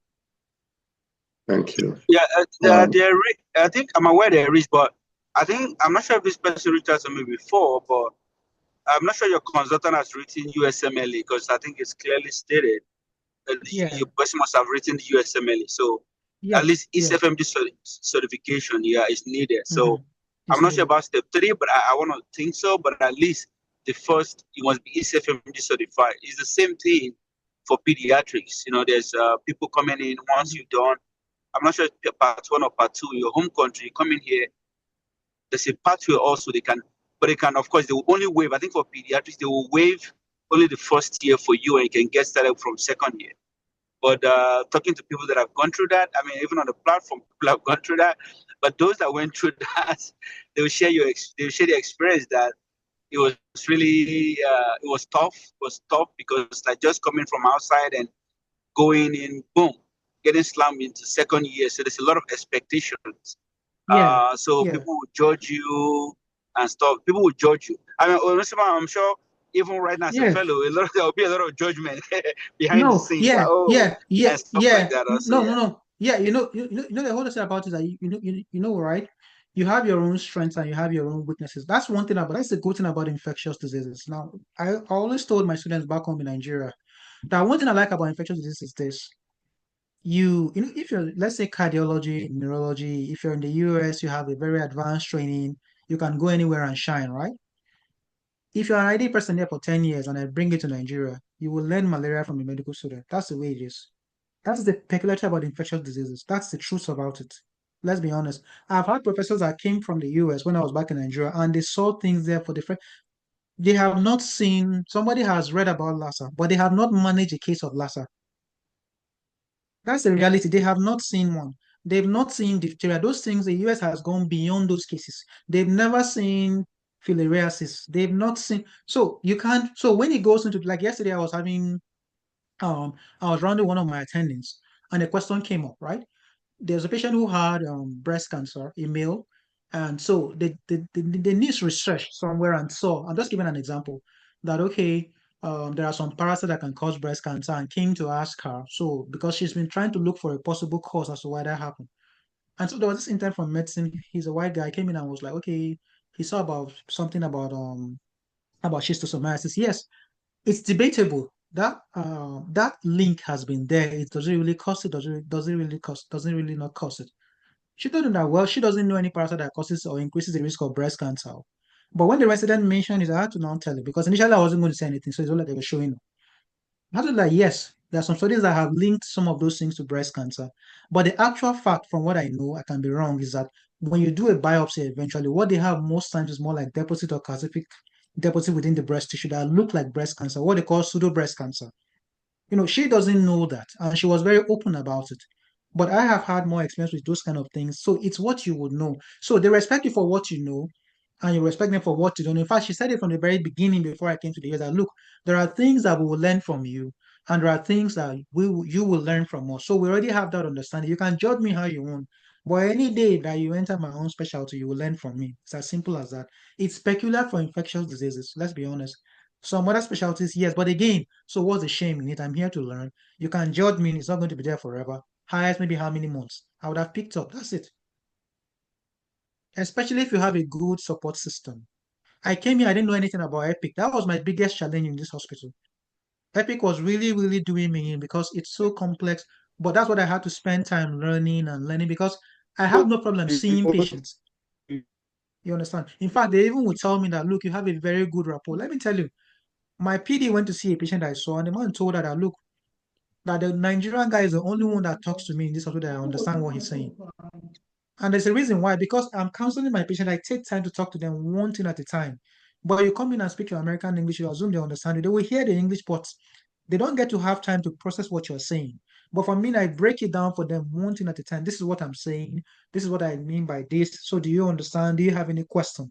So they understand you clearly. So you will come and talk your normal thing and think that, oh, they heard you. Yeah, they will hear what you're saying, but they don't get to process you. And they've heard those things from patients from just how many weeks of being here. So you can see that there are strengths and there are weaknesses, but there's no shame in it. If I have to come to the US and learn everything from fresh, it's not going to be forever. Highest, I also will learn what you know. So what's the big deal there? That's my own, that's for me, or somebody else may have a different opinion. But for me, there is no shame in it. Thank you, Dr. Kajo. I want to take two quick questions before I ask Dr. Ibube to unmute. This person says, well, I think we answered this already. Do they ever take this? Oluwole, please mute yourself. You keep going off mute. I've muted you like 5 times now, Oluwole iPhone. Yeah, the person was saying, do they ever take those that haven't done residency in Nigeria? If you're a US citizen, I think you've answered this one already. You need to have some formal training in Nigeria, yeah. And then another follow-up question was, what if the person did internal medicine residency, but they did not take the West Africa College or National College exam? Can they still be accepted even though they didn't take this? No, you will need that certificate. In fact, let me tell you, like for me, there are some things I have not done with the medical college in Nigeria because I knew I was leaving. So what I did was I got my pass. That's the statement of result is what I gave them. And that's what they're okay with. They just have to have a way of verifying that you have at least sat your internal medicine boards wherever country you're coming from and have passed it. That's all they want. It's a prerequisite. That's the bare minimum. Okay, thank you. Dr. Ibube, please unmute yourself. Hi, good evening, everyone. Thank you, Dr. Kajo. Thank you, Dr. Tola. Thank you, Dr. Joey, for putting this together and for this series so far. The question I have, in addition to a lot of the wisdom that Dr. Kaja shared with us, is I have a fellowship interview. I'm pretty much going through the same pathway he went through. I'm doing fellowship first. Hopefully that the interview works out, and then while also applying for residency. But luckily, I got a fellowship interview, and Dr. Kaju, I was hoping to ask if it would be possible to reach out to you, just get some tips or insight, into what to probably expect for some of the interviews for the fellowship, and also probably how to approach the question of like, why are you going for a fellowship first, for example, before going for residency, right? I don't know if they ask you that question in any of your interviews, moving here, right? And just, generally how to approach that, and any other tips that you can give, that would definitely be helpful. And also, if I'm able to reach out to you after this meeting, I'll really, really appreciate that. Yeah, But that's that's my fine. question. You can reach out, but let me clarify one thing before you go. Are you in the US currently or you're in Nigeria? Where are you? I'm currently in the US. Okay. Have you done internal medicine before anywhere? No, I'm actually applying a psych specialty, so I'm applying for CAP. The interview I got is in CAP. I'm also applying for psych residency. Okay, so let me answer your question quickly. Now, two things, right? Number one, the question of why are you doing residency before didn't come up for me. The biggest question was that you have a very extensive training in Nigeria. Everybody asked us, why do you want to leave Nigeria and come start all over in the US? In fact, when I interviewed for University of Arkansas, the most senior professor, that was the first question he asked me, that I want to be sure. Because he felt like, okay, why do you want to leave Nigeria? We've seen that you're getting training. I had to tell them, and I had my reasons why I wanted to come to the US, and it was very clear. I had to articulate because everybody told me, look, that question is going to come up. So if you're going to make that pathway, expect that question. Why do you want to leave Nigeria as a fellow and come and start all over again in the US? It has to be clear to you why you want to do that. Then some other questions were now, because that is normally where the interview starts from. So nobody really asks you why you come to do fellowship first, because they will ask me, okay, so now I know that what is my law. That is where the issue of long-term plan comes in. I was asked, for instance, if you do fellowship in the US, what's your long-term goal? Do you plan to go back? Do you plan to do research? Do you plan to do clinical medicine? They were trying to be sure that I understood how the US healthcare system works. I told them that yes, I know that I cannot have full IM boards without doing IM residency in the US. I told them I knew that, but I have options. I'm willing to go back and do residency if that is the case, or if I choose to stay strictly on the research pathway or whatever, I'm open to whatever option. But I believe as I start and get to know the system better, I will be able to make much informed decisions. That's what I told them. So no, but yes, that's what I can say. So the pathway you're describing, I'm not very familiar with it, but I think what I can only tell you about fellowship interview is that it's different from residency because this time they are looking at you with a bigger eye, right? Like a Yeah. bigger eye, like okay, yeah. So you don't interview feverishly or as if you're panicking or whatever. You want to show that you have some maturity in your practice and in what you are aiming for. All I can say. Okay, sir. Also, please, if I can get maybe an email or number that I can reach out to afterwards, so I could talk to you a little more. That would be appreciated, please. Thank you so Yeah, much, Dr. Kajo. yeah. All right, thanks. I think Ebube is talking about CAP. So that's Child and Adolescent Psychiatry Yes, Dr. Joy. Fellowship. So which is you're going in before residency. You're literally doing the pursuing fellowship in psychiatry, child and adolescent before residency. So people would do that, and then most times, so once you're done, because it's 2 years training, and so when you're done with the 2 years training, then most time then you start hustling for general residency, and then of course, if you did it in the same program, if you get a general psychiatric residency spot in the same place where you train, that is easier for you. They'll just say, okay, well, just do 3 more years of general. Then since you got the 2 years from with us, it transfers. There's some other programs that wouldn't allow that. They would say, well, we don't give a damn. You literally have to do the 4 years again because you didn't do your 2 years of child with us. But again, hey, if you're in, you're in. And who really cares, right? 5 years versus 6 years, stuff like that. Yeah. So I think some people explore the idea. Some people will say, you know what, I don't want to complicate my life. And some people, I know someone that has finished the CAP and it's been so hard for her to get into general psych also. But again, multiple roles for multiple different people. Either way, which way you enter is a way. Yes, so thank you, Dr. Joey. Also, Dr. Joey, if you have any tips for a fellowship interview, I know my little research on you, I know like you did CAP as well. So if you have any tips for like a fellowship interview for CAP too, that would definitely be helpful, sir. Yeah, no problem. We surely can connect after. Yeah, but mostly it's just you echoing the fact that you're interested in CAP. That's really what you see yourself doing. That's what you see yourself, right? That's all. Most of those CAPs are not a lot of people apply, honestly. So but just continue to talk about your interest and back it up with anything related to child and adolescents you've done, even if it's as a pediatrician or pediatric rotation or during your general psychiatric rotation. Maybe you had flair, you were more attracted to working with children and adolescents and their family. I think that's all. I think it's just more of the interest. Okay. Thank you so much, Doctor. Thank There's you. one interesting question in the chat box. Let me quickly take it before somebody said something about, is there challenges getting residency or something after fellowship? Now, I have to just give you the best answer I have. I haven't been there. When we get to the bridge, we cross the board. What I understand is this. Now, I'm in the US, right? I'm getting a US clinical experience, a solid one for that matter. Compared to when I was in Nigeria, I didn't have any USCE. I had visa issues. I didn't know about errors or anything. I mean, I didn't know about ethic or anything. Now, coming to the US alone and doing a fellowship for that matter, whatever your odds were, it has only improved and not gotten worse. That's just the way I can say it. So if we're talking about the prospects of matching after residency, it can only improve and not get less. And by the way, for somebody like me who is doing ID, I have multiple options. If I finish and choose to do a master's and work for a pharmaceutical as an ID guy for research, they will pay me my residency money and I'll work from home. That's the reality of the matter. I know, depends on what career you're in. If I choose to go into lecturing or academics, in fact, my program has a 1 extra year for research only if I choose to do it. Fellowship is 2 years, but you have 1 extra year for research, right? If I want to just do research only, then that one, I don't need anything further in the US. I can just finish and whatever job I get, I have to just do some adjustment and then go continue.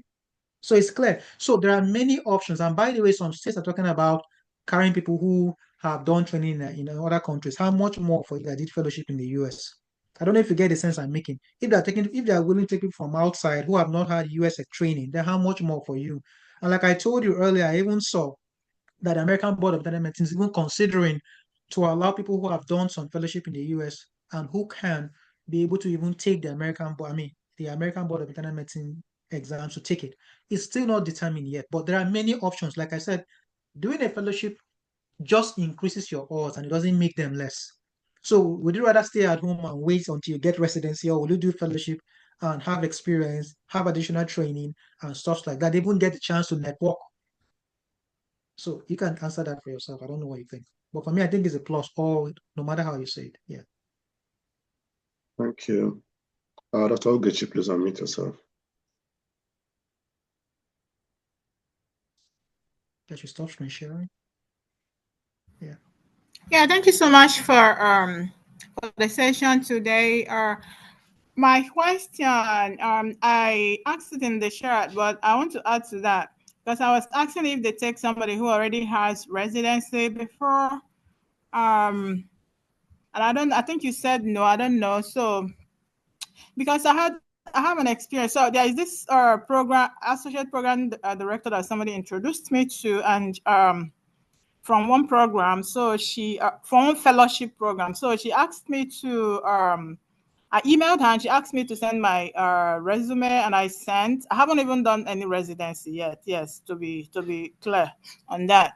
I haven't done any residency in Nigeria or here. And then I sent her my resume, and she went through it and she said, "Oh yeah, perfect." She likes where I'm working. She likes all the research that I've done. She likes the fact that I've done my MPhD, my PhD, and all that. Yeah. So she said I'm more than welcome to apply, that I'm a strong candidate, that sometimes, not all the time, sometimes they do consider strong applicants who haven't done residency before.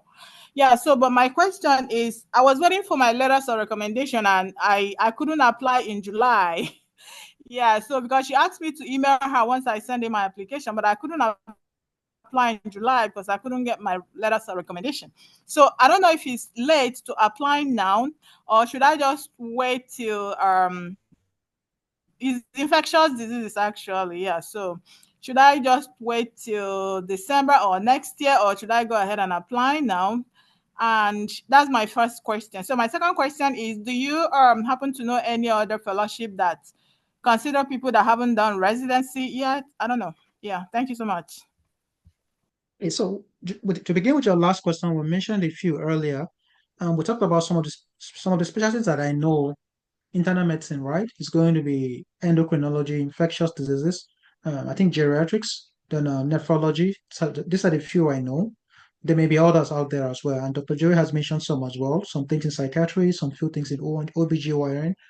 And I did also say that there are some sub trainings for some things. Again, I only saw the ones of ID like HIV medicine, transplant medicine. They're like sub trainings, right?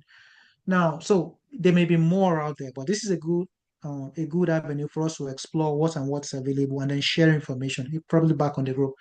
Now, for your first question, I think the best thing to do is to reach out to the person who you are networking with and let them know and hear back from them. Because if you say you're going to wait, what happens if the program they were willing to help you into gets filled up?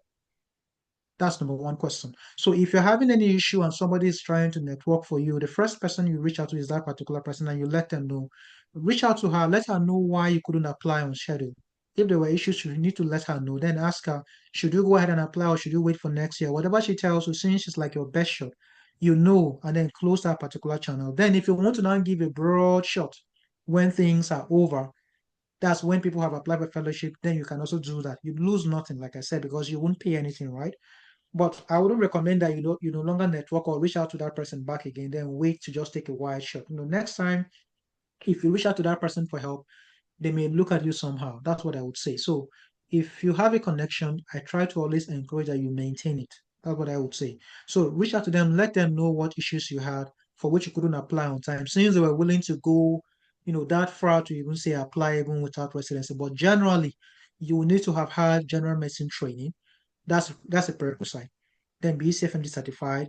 The one I know some people may look out. In fact, the program that even took me, even Loyola had to request permission from GME to take me without step 3 because it's part of their criteria. The same thing with Buffalo, the same thing. Arkansas was the one that couldn't pull through. And then some other ones were like, okay, tell us when you do step 3, we'll hold the slot for you, those kind of stuff, because they can let that one go if they really want to pick you. But for ECFM certification, that one is mandatory. Postgraduate training, at least 3 years of general medicine. That one I also know for most programs that I know is mandatory. Some will even require that it must be an ACGME program, but some can let go even if it is not, right? That's what I can say for you. I don't know if I've been able to answer your question or if you still need clarification on that. Sure. So to be clear, I already email. Sometimes the PDs and LPDs sometimes they don't respond, right? I think they're usually very busy. So what you said that I should do, I already did that. I emailed her like twice, so telling her that I couldn't apply in July because I couldn't get my letters of recommendation at that time. That I'm able to get it now. Is it okay for me to apply? And that they didn't respond. So I tried reaching out to the program coordinator as well. That one didn't respond. Called over the phone, no response. So that's why I'm asking. Yeah, so I'm just kind of confused. Yeah. I don't know. Maybe those who are more versatile with the fellowship program that may ask that. But for me, what I would recommend is, it's going to be difficult for you to apply for a program without fellowship. I mean, without general medicine training, and then they review your program. That's what I think. I may be wrong, without anyone speaking or putting in a word for you. If you want to give it a shot at the end of the day, maybe when programs have been filled up and everything, maybe that's different. You're currently in the US, I suppose, isn't it? Yes, I'm currently in the US, and to be clear, so the APD, somebody who did residency with her that knows that a friend of hers linked me to her, and I emailed her and she responded, right? So she said, and that was before July. She said apply. So, but I couldn't get my letters of recommendation, so I couldn't apply in July. So as I said earlier, but I already told her that I haven't done residency. I told her all the honesty, like every truth about myself, and I even sent her my resume, and she said, "Yeah, go ahead and apply." That the truth is, I found out that she also did her fellowship where I'm working right now. So she did her fellowship where I'm working right. So she said, "Yeah, you're a very strong candidate. Go ahead and apply." But at the end of the day, when I finally got my letter of recommendation, I emailed her. She didn't respond. So that's the fact. Yeah, just go ahead and apply. Go ahead and apply and then send a follow-up email and say, "Hey, I was able to finally submit my application. What do you have to lose? You have nothing to lose." And maybe that will also serve as a reminder for her, because sometimes you open up, you're trying to respond, but then something comes up, you get distracted, you never come back again. But and could go a long way. Just oh, I haven't responded to this lady, and so that email will just come in very handy, and she may be able to reply. And if you don't even qualify, if they go back again, ask ACGME, they say no, I'm sure she would email you, and then but you don't have anything to lose at all by applying and letting her know. Oh, Yeah. okay. Thank you so much. So for the fellowship token and application, I've never done that before. Is it similar to residency one? So Like how to Ogechi, buy the token, register, then fill in the application. Is this similar to the residency one? I don't know. so Ogechi, if it's all right for me to help, just because I'm also going through the same process, and I actually I'm in the ERAS fellowship portal as well. So it's almost similar, but you can go if you already have like a residency application, you can go and just add another token. You pay for the same token as well. They send you the token. The major difference is for your documents upload, you go through what they call the MIDUS, right? So MIDUS. And you go there and just like upload your documents that you have. If there's anyone that you need to be uploaded by maybe a school or whatever, right? You send them a request there. So that's just the major difference.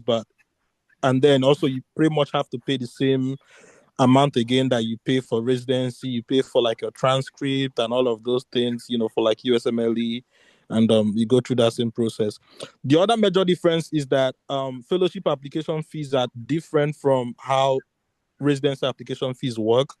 So the first set of fellowship applications, they basically are charged as a tier group, right? So your first 10 is $115, right? That first 10, it doesn't matter if you apply for one only, they'll still charge you 115. If you apply for 10, they'll charge you 115. If you apply for two, 115. If you apply for 10, still the same price. So it doesn't change. Then I think subsequently afterwards, then you have different prices for that, and then it goes on like that. The other thing I was gonna add also, it's to the person you said you were reaching out and she didn't respond. While sending the email, it might also help to like copy the coordinator or just someone that is also maybe a manager in the program or whatever. Sometimes they see emails quicker, so you can send again to the APD a follow-up email and just copy the coordinator or a program manager or someone else that is in the office that will just maybe alert them if they probably have a lot of emails and they didn't see it. So that might also help. Thank you so much. Please, may I know your name so I can reach out to you after the meeting, please? What's your name? Oh, my name is Dr. Bube. Dr. Bube. Okay, Yeah. thank you so much. You're I'll welcome. find you. Is that what you answer in Joy Group 2, Ebube? Yes. Okay. You could Okay, just send thank a you. message under the chat, so I'll respond. You Thank guys, you. you guys can just do a private chat in the Yes. Zoom right now and exchange Yes, information. thank you. That's perfect. Thank you so much. Yes. Yeah, Dr. Emeka we still have Okoro. we still Yeah, have go ahead. many hands up. Please, if Yeah, you've that's why answered, maybe. I want to go to the next person. Dr. Emeka Okoro, unmute yourself, please. Yeah.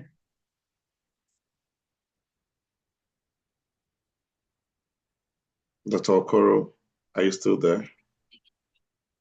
Okay, Dr. Zoe, go ahead and unmute yourself. Hi, sorry, I just joined. Ogechi, this is regarding Ogechi. What were you applying for? Ogechi. Ogechi. Ogechi. Yeah, sorry, I'm here. Sorry, what's your question, please? What were you applying for? So I was applying for infectious disease fellowship. Yes, but I haven't done residency yet. Yeah. Do you have papers? Yes, I'm a U.S. citizen. Yeah. Okay. I don't know what was said. I just joined. Number one, it's not only internal medicine. I know somebody. They're not, unfortunately, all these people I'm about to mention are not blacks, but they are IMGs and not white either. I know several of them that one of them I talk to just about every other week. She's an OBGYN. in her country, and she got into fellowship here because she wanted to apply for family medicine. It wasn't working for her, and so she rerouted to um to addiction medicine and is now rerouted.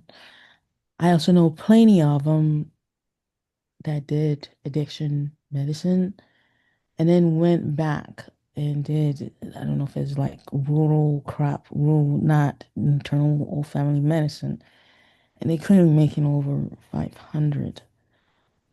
Um, and then I know somebody who's a cardiologist in their home country and is a cardiology fellow in um, Chicago.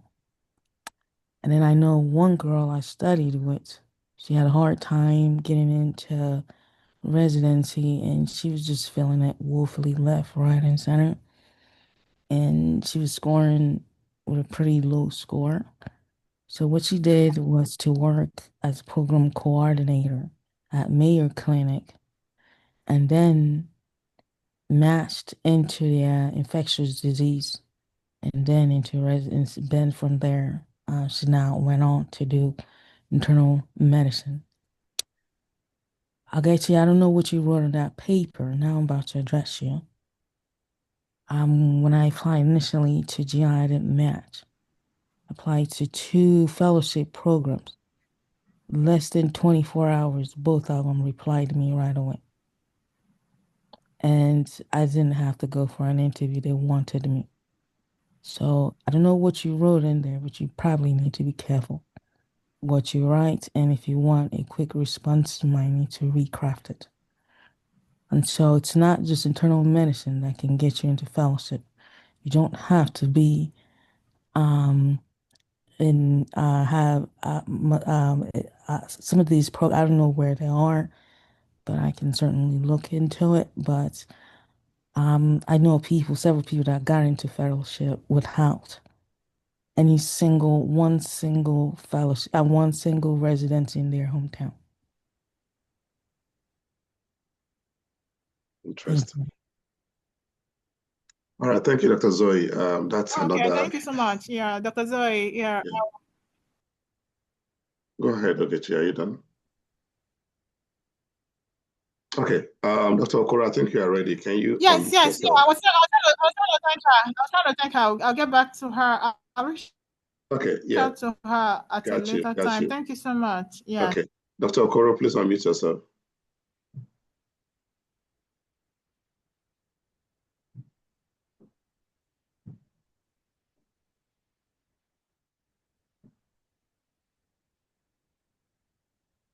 Are you trying to unmute, or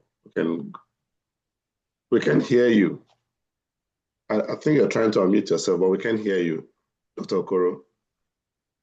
All right, while he figures that out, Dr. Oluwole, unmute yourself, please. You have your hands raised up.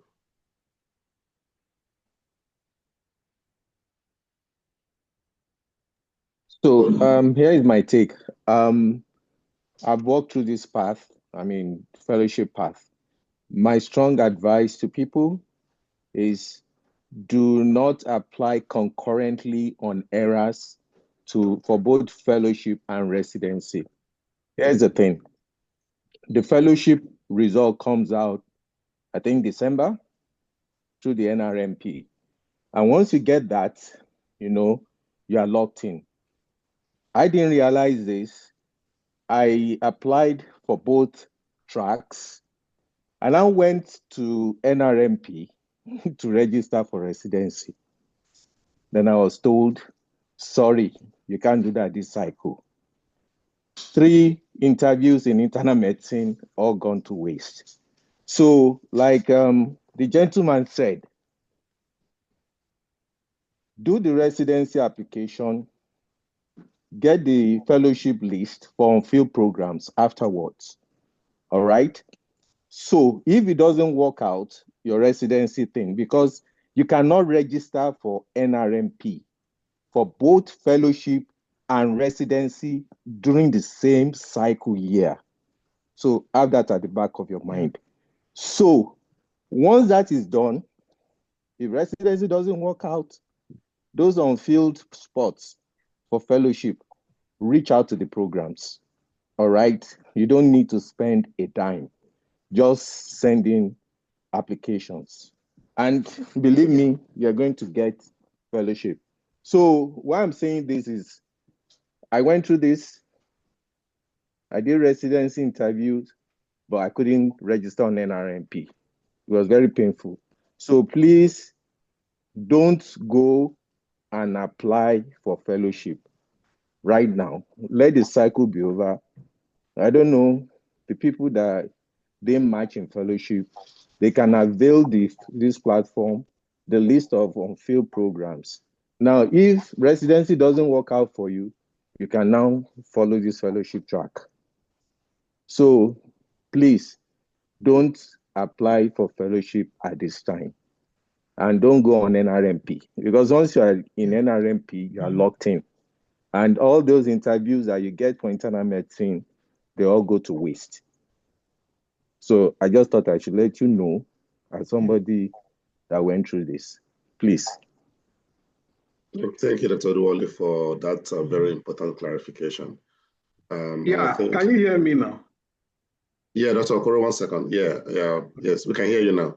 So thanks for that very important clarification. And I think to buttress your point, and that's exactly what Dr. Kajo has been saying, that he went through the on-field positions. He didn't go through the actual fellowship cycle.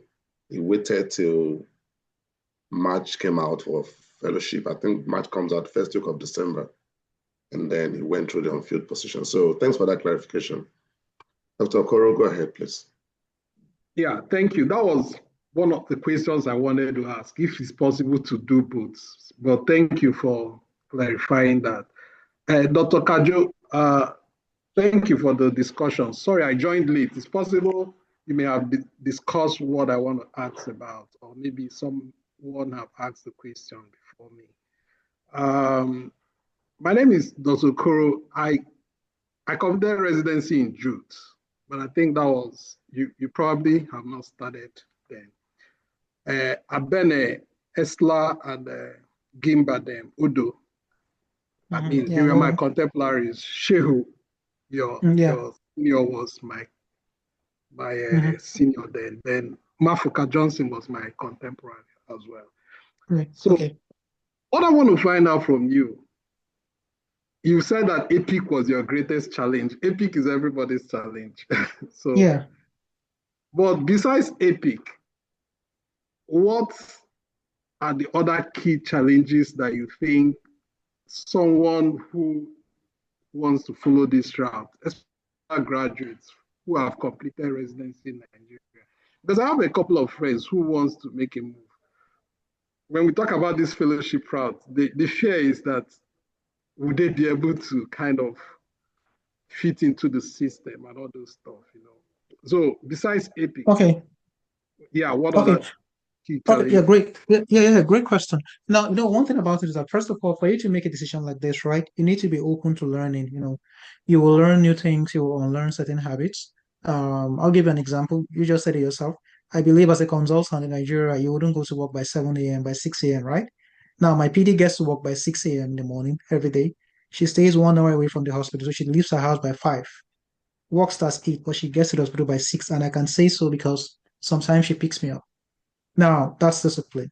Certainly, in Nigeria, as a consultant or an attending, you wouldn't do that. So it's something that you're going to have to relearn, to be on schedule, to respect time, and all this kind of stuff. It's difficult for people who are not, just like Joey said at the beginning of this meeting, sometimes he pointed some of these things out as well. It's one. Now, Epic, yes, it's everybody's challenge. Then another thing again is expectations. You are coming in as a fellow, and so you may have a higher level of expectation, right? Than would be hard for, let's say, a resident, maybe a PGY1 or such like that. But again, like I said, if you're somebody who's willing to learn, I am not embarrassed learning.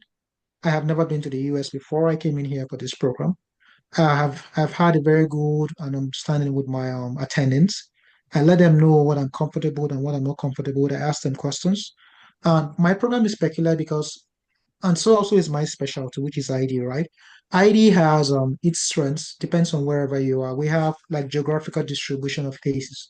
So you could be in the US, be a professor of ID. There are things you will not see if you've not been in the tropics, and vice versa, right? I mean, the program is great, antimicrobial stewardship, transplant medicine, stuff I had never seen before. And when I came in, I had to now start, paying more close attention to details. Okay. I have never evaluated a transplant patient before in Nigeria. My antimicrobial stewardship, wasn't very, very great because of the limitation of antibiotics and then labs for cultures and so on and so forth, right? So I have to learn those things, and I'm not going to keep learning every day. If you tell me one thing today, tomorrow I learn that, I move on to the next thing, right? Over time, I'm going to learn enough, at least to be, where I should be at that particular point in time. So what I'll say is this: there is no shame in learning. Make up your mind to be able to learn from everybody and from anybody. I have been in Nigeria where professors came from the US to do some maybe supervisory work or whatever, and they had to ask me, how do you guys do it here? Yeah, because they have to learn how things are done there. It may not be a perfect system, but you have to learn. So it's the same thing. So there's just my advice is, look, wherever you're coming, even for residency, whatever you're doing, just make up your mind that you have to learn. Whatever you learn stays with you. For me, I can learn from a nurse, I can learn from a student. If I learn it, you're not going to take it away from me. That's the simple truth. So I'm not going to keep anything from keep that fear of the unknown from, be a barrier to me reaching my goals or the heights that I want to attain.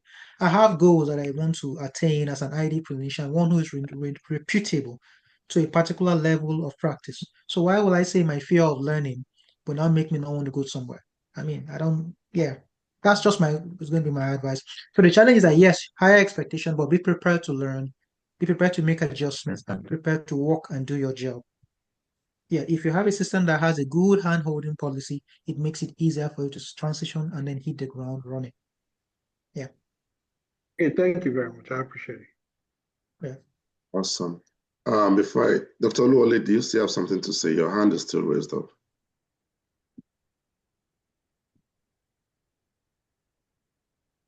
Okay, Dr. Zoe, go ahead.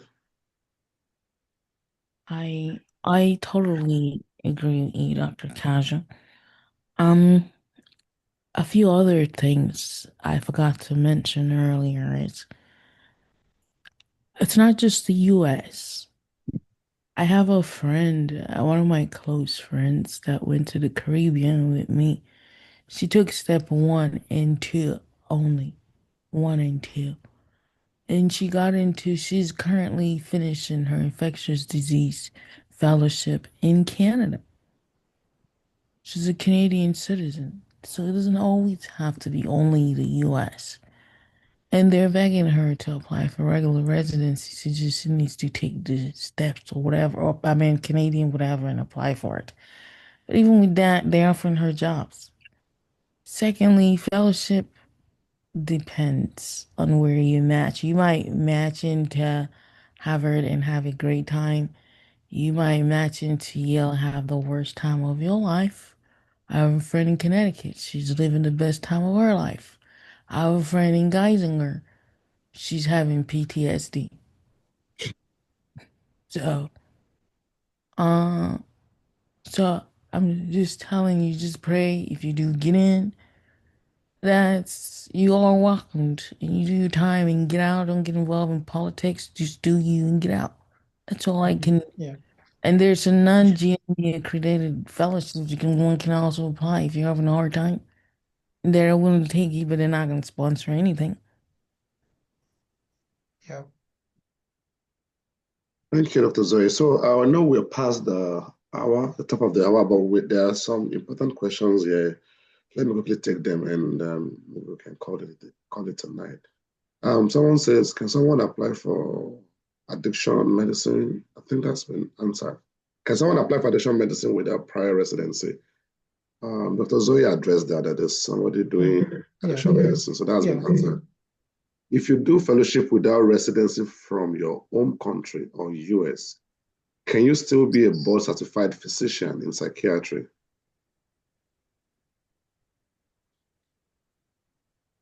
It's a specific to psychiatry, so I'll let Joey answer it because I know the answers I have are for internal medicine. So Okay. Well, let me just answer before Joey comes on board. But for internal medicine, for you to be board certified, you can take the IID boards, but I think I stand to be correct. You can take the IID boards, but you can't take the IM boards, right? Like I said, about some weeks ago, I saw this circular that was maybe on social media where they were talking about the IM, maybe the American Board of Internal Medicine trying to maybe like carve like a path for those that may have done fellowships who have followed this pathway to be able to take the ABM boards. I'm not sure, ABIM rather. I'm not very sure about that or when it's going to come into effect, but I can't answer for psychiatry, but I know that for internal medicine, it's been there that you will have to do fellowship again. But if you want to take other career paths, maybe go into academics, into research, then you wouldn't need that. That's what I understand. And again, I think some of these states that are coming up, talking about picking up IMGs that have some training in their background, in their home countries, it may be easier for you to fit into those states. But I think that also has its own drawbacks because the challenge with that is that it limits you or kind of restricts you. So you don't have all the options open to you. So it's best that if you have the opportunity to do everything and be fully certified, you should take that at the end of the day. So for me, if I finish my fellowship, I don't mind going back to do my IM so that I can hide wherever I want to move to, I can move to so I don't feel restricted by geopolitical zones or whatever. Because even my PD was advising that I do just have your full certification if you can, except you have other career pathways that you think suit you better. Yeah. So I can't answer specifically for psychiatry, but I do know that's the best I can say for IM. Maybe if Joey has information, he can give us on that. Dr. Joy is still here. Okay, and the last question, I can speak for psych. You will need to. Well, to the person who asked that question, somebody's answering you in the chat. It says you will need to be complete board certified. Hello. You will need to get the complete board certification. There's a question here that says, what other fellowship opportunities are available for someone with a prior OB/GYN residency? Any thoughts? Yeah, I think that has been answered. They said they're out there, but we have to look out for them, but probably search for them. Talk to somebody who's an OB/GYN who has better information. That's what we're doing this is to let us know that these things are available. It's just for us to try to link up to the right persons, get the right information, and then get things moving. That's what we're doing this. So we may not have all the sessions, all the available information in one session or at one go, but just know that these things are available. There you can begin to explore those pathways by reaching out to those who are in those specialties, asking questions, and probably with time, more and more information will be made available. Yeah, that's just what I can say about that. Awesome. All right, this is 8:16. I'm going to take the last question. I thought somebody was raising up their hand just now. Yeah, go ahead. I was wondering. Please make it quick. Thank you. Go ahead. Hello, can you hear me? Yes. Yeah, I'm not asking a question. I just wanted to answer for psych. Yeah, go ahead, please. Go ahead. Yeah. So with the adult psychiatry, you need to complete the 4-year training. But with the fellowship, the reason why people do the fellowship first is that there are some states that require 2 years of training for you to get a license. So technically speaking, if you do like say child psychiatry 2 years, you can get a license to practice. So, and you really don't need board certification technically to be able to work. So, but it will just restrict people in places that will take you, hire people like that. So, but you can technically work without board certification and you won't claim that you're a board certified psychiatrist. So you just use your license and then just continue your, work and get your patient. So also you can have some challenging with insurance as well. But aside from that, you technically, the license is from the state. So if you can get the state license, you can do whatever you want to do. But the best thing, most people, when they get the training, the main thing is for people to just come in, like that's the main issue, but once you're able to do your maybe child psychiatry, addiction psychiatry, most of the time you'll be able to get into adult training. But for you to finish, to get board certification in adults, you need to complete the whole 4 years of adult. Because in my own case, I started adult psychiatry and then I started fellowship before completing the adult psychiatry. So I went in to go because I wanted to transfer from my program. So I left the adult psychiatry program, went to child psychiatry. But even with that, I can't write the adult psychiatry exam until I finish the child psychiatry training and then complete my adult psychiatry. So you need to do everything before you can take the board certification. I hope that answers the question. I think it did. Oh, that's quite revelatory that you have to actually complete the whole 4 years of psych again. Thank you, Doctor. Thanks for that.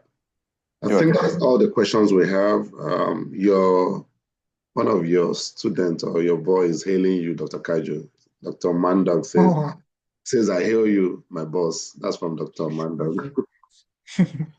All right, thank you very much, thanks, Dr. Jack. Kajo. Yeah. Thank you for your time. Looks like you Jute people are here on the profile. Thanks for your time. Thanks for sharing this with us. This is quite very insightful. And I think we've learned a lot, and I'm sure people will be, somebody else is hailing you here from Ketura.